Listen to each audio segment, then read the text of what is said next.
Hello দর্শক বন্ধুরা, আশা করি তোমরা সবাই ভালো আছেন এবং সুস্থ আছেন। তো টিকটকে নতুন একটি আপডেট চলে যাচ্ছে, ভিডিও সাউন্ড কপিরাইট চেক।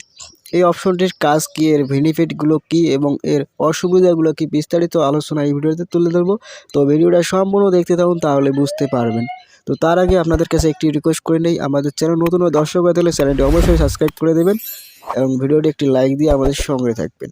তো আমরা কি করব, এখান থেকে সরাসরি আমাদের প্রোফাইলে চলে আসবো। তো প্রোফাইলে চলে আসার পর উপরে দেখতেছেন থ্রি ডটের উপর ক্লিক করে নিচে দেখতে পাচ্ছেন ক্রিয়েটর টুলস নামে একটি অপশন আছে, সেখানে ক্লিক করবেন। তো ক্লিক করার পর তখন নিচে স্ক্রল করে দেখতে পাচ্ছেন অ্যাড সেটিং, আর নিচে দেখতে পাচ্ছেন পাবলিশ সেটিংস।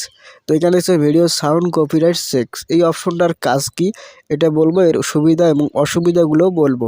তার আগে এই অপশনটি আমি আগে চালু করে দেই। তো তোমাদের যদি অপশনটা অন করা না থাকে অবশ্যই অন করে দিবেন এবং এর বিস্তারিত আলোচনাগুলো করব এখন, যে কি সুবিধা রয়েছে এবং কি অসুবিধা রয়েছে। তো আগে আমরা সুবিধাগুলো জানবো।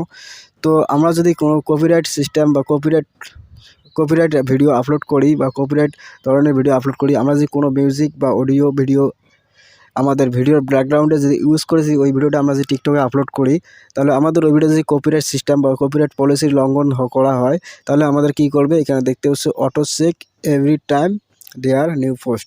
তো আমরা যদি ভিডিও আপলোড করার সাথে সাথে আমার ভিডিওতে যদি কপিরাইট প্রবলেম থাকে বা কপিরাইট ইস্যুস থাকে, তাহলে কি করবে, টিকটক টিম অটোমেটিকলি আমার ওই ভিডিওটাতে একটা নোটিফিকেশন দিবে অথবা নোটিশ দিবে যে তোমার এই ভিডিওতে কপিরাইট প্রবলেম রয়েছে, তার কারণে এই ভিডিওটা রিমুভ করে দেওয়া হয়েছে বা অথবা ব্যান করে দেওয়া হয়েছে, অথবা এটা একটা বেনিফিট। এবং আরেকটা বেনিফিট রয়েছে, যে বেনিফিট আমরা যদি নিজের ভয়েস দিয়ে টিকটক ভিডিও বা ডায়লগ দিয়ে টিকটক ভিডিও তৈরি করি, বা আমরা যে ভয়েসার হই বা টিকটকে ভয়েস ভিডিও করি, এক কথায় শেষ, তাহলে আমার ভয়েসটা যদি কেউ টিকটক থেকে ডাউনলোড করে আবার যে আপলোড করে নিজের বলে চালিয়ে দেয়, তাহলে কী হবে, ওই ভিডিওটা অটোমেটিকলি একটা স্ট্রাইক চলে যাবে। স্ট্রাইকটা চলে যাওয়ার পর কী হবে, অটোমেটিকলি তার ওই ভিডিওতে সাউন্ড প্রবলেম দেখা যাবে যে ওই ভিডিওটা রয়েছে কিন্তু ভিডিওটা তার নিজের, কিন্তু অডিওটা কিন্তু আমার। তাহলে কী হবে, ওই ভিডিওটা স্ট্রাইক চলে যাওয়ার পর সাউন্ডটা অটোমেটিক রিমুভ হয়ে যাবে। তো তোমরা পাশের স্ক্রিনশটে দেখতে পাচ্ছ, আমি একটা ডেমো দেখিয়ে দিলাম। তো এইরকম হয়ে যাবে, তার ওই সাউন্ডটা থাকবে না। এমন হতে পারে তার অ্যাকাউন্টটা ব্যান করে দিতে পারে, এমন হতে পারে তার আইডিটাও ব্যান হয়ে যেতে পারে। আমরা যেমন যে আগে কী করতাম, ইউটিউব বা ফেসবুক যে কোনো ওয়েবসাইট থেকে আমরা অডিও ভিডিও ডাউনলোড করে কী করতাম, আমাদের নিজের ভিডিওতে ইউজ করে কী করতাম, টিকটকে আপলোড করে ভিউ আসতো অনেক হাজার মানে মিলিয়ন ভিউ। এখন আমরা যদি কারো অডিও কারো ভিডিও যদি কারো পারমিশন ছাড়া যদি আমরা নিজের ভিডিওতে ইউজ করি, তাহলে কী হবে, সেখান থেকে কিন্তু আমাদের ভিডিওতে স্ট্রাইক চলে আসতে পারে। তো এটা হচ্ছে আপডেট টিকটকের সাউন্ড কপিরাইট চেক। তো এটা হচ্ছে সাউন্ড কপিরাইট চেক, এই কাজ। তো অটোমেটিকলি স্ট্রাইক চলে আসতে, এইরকম বারবার যদি আমরা স্ট্রাইক খাই, তাহলে আমাদের অ্যাকাউন্টও ব্যান হতে পারে, আমাদের আইডিও ব্যান হতে পারে, আমার ভিডিওগুলোও ব্যান হতে পারে, এবং আমাদের টিকটক অ্যাকাউন্টে যে মনিটাইজেশন অনেবল করা থাকে সেটাও ডিসেবল অর্থাৎ অফ হয়ে যেতে পারে। তো এইগুলো হচ্ছে এখানে সুবিধা। তো আমরা সবসময় এই অপশনটা কী করব, অন করে রাখবো। অন করে রাখলে কী হবে, অটো চেক, তোমরা এখানে দেখতেছো auto check every time there a new post, মানে সব সময় এটা তোমাকে জানিয়ে দিবে আর কি। এটি হলো এই কাজ।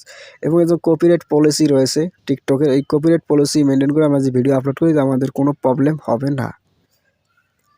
তো অনেক সময় দেখা যায় যে ভিডিও থেকে সাউন্ড রিমুভ হয়ে গেছে, বা অনেকে দেখতে পাচ্ছেন যে ভিডিওতে দেখা যায় সাউন্ড ক্লোজ রয়েছে।